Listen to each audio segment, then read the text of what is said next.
Alam mo bang dapat walang emosyon sa execution? Yan ang sekreto ng isang matagumpay na network marketer.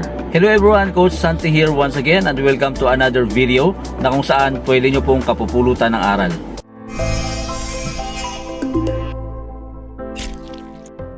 Marami ang excited magsimula sa network marketing pero kapag walang resulta agad, nawawalan ng gana.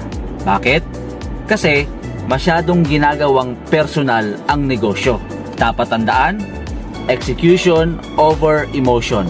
Hindi ito tungkol sa mood mo ngayon or kung may nag-reject sa'yo kahapon. Ang tunay na achiever, tuloy-tuloy lang, rain or shine. Hindi mo feel? Gawin mo pa rin. May nag-sin zone? Next agad. May nag-back out?